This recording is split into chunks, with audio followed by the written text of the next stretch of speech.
Well, good morning, everyone. It is Wednesday morning, and I apologize for being on last night. I've been awake for over almost a week now with very little sleep uh, due to my blood sugar. So uh, I actually crashed last night, and I didn't wake up till real early yesterday or real early this morning. So I'm going to try to make up for it. We're going to finish off Proverbs, which is only one more chapter. We'll knock it off. For some reason, it won't lock. There we go. There we go.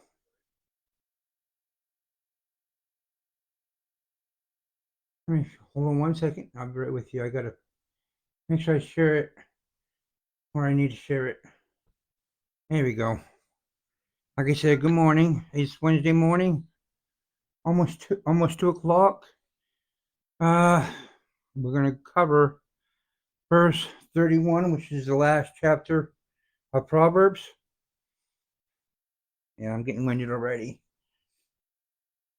I'm gonna get my oxygen on. There we go. If you're not part of the King James Bible study group, you're welcome to come check it out. It's open to the public. You're welcome to see. And if you like what you see, come and join us. It's called the King James Bible Study Group. It has a picture of a Bible on top of it, and you'll see also my name. So you know you're in the right group. But we're going to cover chapter 31, the last verse of Proverbs. And if I can get everything else uploaded quickly, we'll move on to another book. I still got to load up to 2 other platforms once I finish with this, and then we'll jump on to another book. Okay, I'll get back on.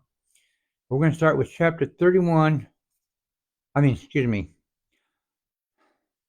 Proverbs chapter 31, verse 1. I'm going to read 1 through 9, which talks about the word of Lemuel. Okay. Proverbs chapter 31, verse 1. The words of King Lemuel, the prophecy that his mother taught him. What, my son? And what the son of my womb? And what son of my vows? Give not thy strength unto the woman, nor thy ways to that which destroyeth kings. It is not for kings, or Lemuel, it is not for kings of drink wine, nor for princes strong drink, lest they drink and forget the law, and pervert the judgment of any of the afflicted. Give strong drink unto him that is ready to perish, and wine unto those that be of heavy hearts. Let him drink and forget his poverty, and remember his misery no more. Open thy mouth for the dumb in the cause of all such are appointed to destruction. Open thy mouth, judge righteously, and plead the cause of the poor and needy. Okay, verse 1 through 39 talks about, well, this section and perhaps the acoustics poem that follows, which is verse 10 through 31, is attributed to the king Lemuel, of whom nothing is known. Some have suggested that Lemuel belongs to God. Was Bathsheba's name for Solomon, but this is just a guess. Verse 2. What, my son, and what thy son of my womb, and what the son of my vows? Son of my vows. Lemuel was granted to his mother in response to her vows. And you see that in reference to 1 Samuel chapter 1, verse 11. Verse 3. Give not thy strength unto women, nor the ways to that which destroyeth kings. Lemuel's mother warns against immorality and neglects of the affairs of the state. Verse 4 through 7. It is not for kings, or Lemuel, it is not for kings to drink wine, nor the princes strong drink. Let least they drink and forget the law, and pervert the judgment of any of the afflicted. Give strong drink unto him that is ready to perish, and wine unto those that be of heavy hearts. Let him drink and forget his poverty, and remember his misery no more. The king's mother warns against intemperance. And you can see, if you go back to Leviticus chapter 10, verse 9 through 11, it'll be in the notes, which you probably don't have unless you're reading the Bible Study Bible like I'm doing. Okay, verse 5, which we just read, says, lest they drink and forget the law and pervert the judgment of any of the afflicted. Law means what is decreed, judgment, or rights. Verse 6 through 7, which we also just read, says, give strong drink unto him that is ready to perish, and wine unto those that have heavy hearts. Let him drink and forget his poverty, and remember his misery no more. The verses do not condone intoxication, but indicates the medicinal use of alcohol in ancient times. Verse 6, which we also just read, give strong drink unto him that is ready to perish, and wine unto those that be of heavy hearts. Heavy hearts means bitter of soul, as in soul is within the person. Verse 8, open thy mouth for the dumb, for the cause of such as he appointed to destruction. The dumb, those unable to plead their own case, or better, open your mouth for the dumb, for the judgment, or i.e. rights, of the sons of change, or the insecure. Verse 9, open thy mouth, judge righteously, and plead the cause of the poor and needy.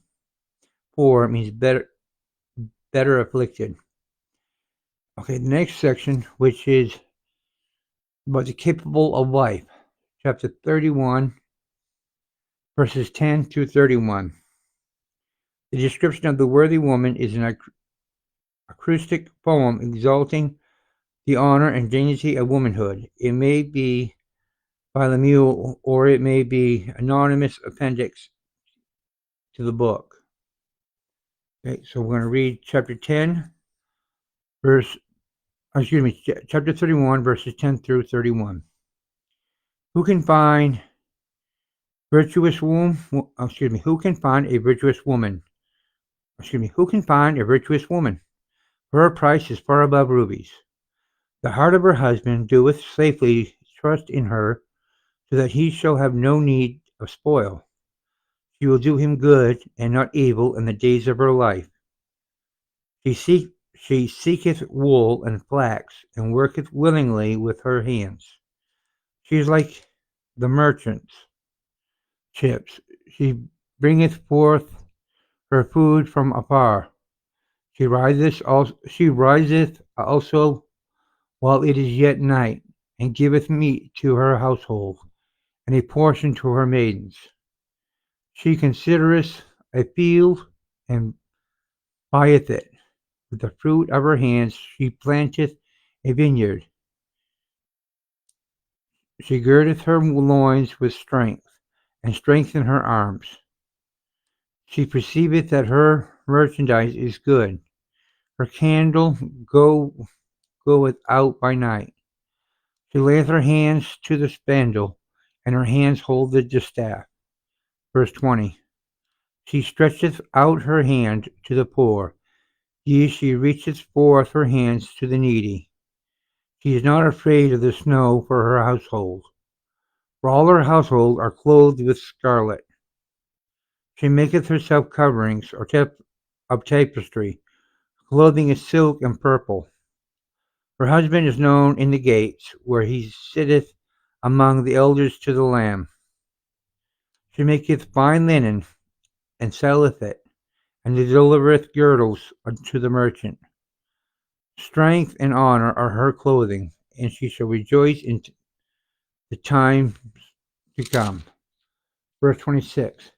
She opened her mouth with wisdom, and her tongue is the law of kindness. She looketh well to the ways of her household, and eateth not the bread of idleness. Her children arise up and call her blessed, her husband also, and repaireth her, or praiseth her. Verse 29.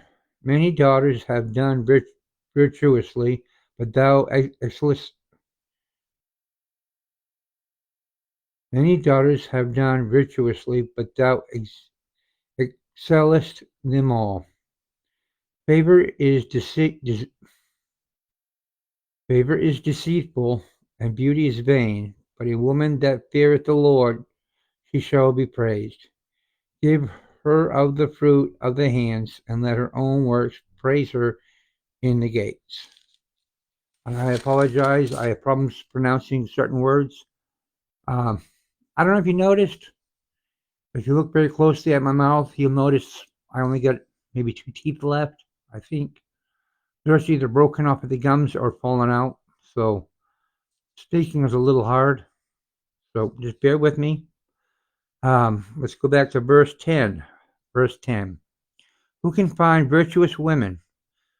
Her price is far above rubies. Virtuous means the adjective is used in different contexts with reference to strength, ability, efficiency, wealth, and valor. She is in every way an excellent woman, rubies or corals. Verse 11. The heart of her husband doeth safely trust in her, so that he shall have no need of spoil. No need of spoil means better or no lack of gain. Verse 13. She seeketh wool and flax, and worketh willingly with her hands. Flax was made into linen. And verse 14. She is like merchant ships, bringeth her food from afar. Like the merchant ships, or enterprising. Verse 16. She considereth a field with buyeth it. Excuse me. She considereth a field and buyeth it. With the fruit of her hands she planteth a vineyard. Fruit of the hands means earnings. In verse 17, she girdeth her loins with strength, and strengthen her arms. Strengthen her arms makes her arms strong, and she works hard. Verse 18. She perceiveth that her merchandise is good, her candle goeth not out by night.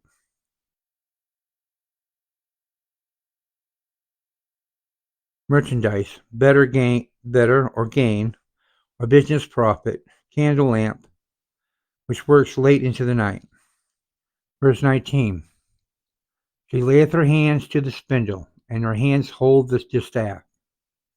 The staff is a staff for holding wool, which is twisted into the thread and wound on the spindle. Verse 21.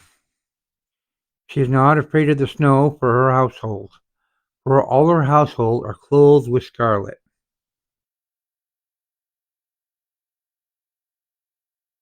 Scarlet means the best material. Verse 22. She maketh herself a coverings of tapestry, her clothing is silk and purple. Covering of tapestry means covering of silk or better linen. Verse 23. Her husband is known in the gates, when he sitteth among the elders of the land. Gates, a place of the city where the elders sat to judge and discuss local affairs. And we can check on the notes on Ruth chapter 4, verse 1. We'll do that another time when we read Ruth. Verse 24. She maketh fine linen, and selleth it, and delivereth girdles unto the merchant. Girdles means sashes or belts worn around the waist. Verse 25. Strengthen and honor her clothing, and she shall rejoice in time to come.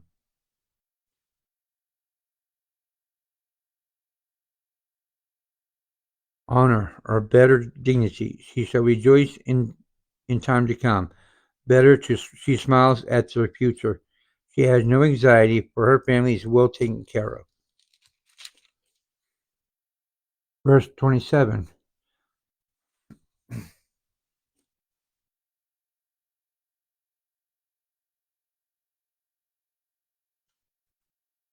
Oh, there we go. That helps. Verse 27. She looketh well to the ways of her household, and eateth not the bread of idleness. She is energetic and always occupied.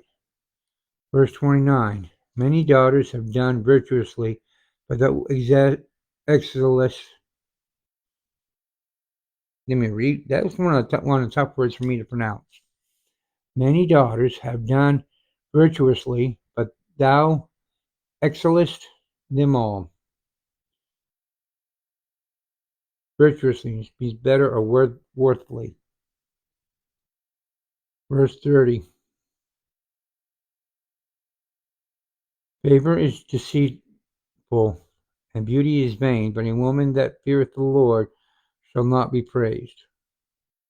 The key to the beautiful character of her spiritual life, she is a godly woman who fears the Lord. Thus the book ends as it began, stressing the importance of reverence for God.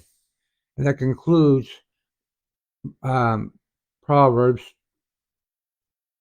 the book of Proverbs. If you have any questions, feel free to contact me. You can message me on Facebook Messenger or leave a note, and I will get to you as soon as possible in reference to anything you have a question on. I have several books that will help. If you have any questions on the King James Bible Study Group, just let me know, and I can help you look up the information you're looking for, and I'll make sure it's correct biblically, because I don't not want to misinterpret what the Bible says.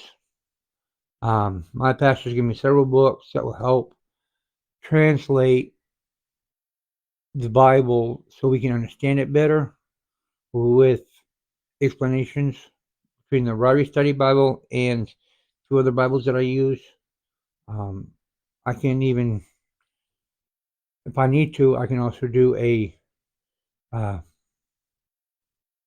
Bible service or a church service with it, so that I can help some do my own studies so I can get ready to do one. But until then, we're going to sign off right now, and I will hopefully get back to you in another couple of hours once I upload and find where our next book's going to be. Now, if you have a book in mind that you want me to do a Bible study over with, please feel free to contact me again through Facebook Messenger. I'll leave a note on the King James Bible Study Group. I'll find it, and hopefully you put it somewhere where I can find it, and I'll look into it and see if it's worthy, and I'll get back to you. So until a little later, have a good morning, and I'll see you hopefully another hour or two. So have a good morning.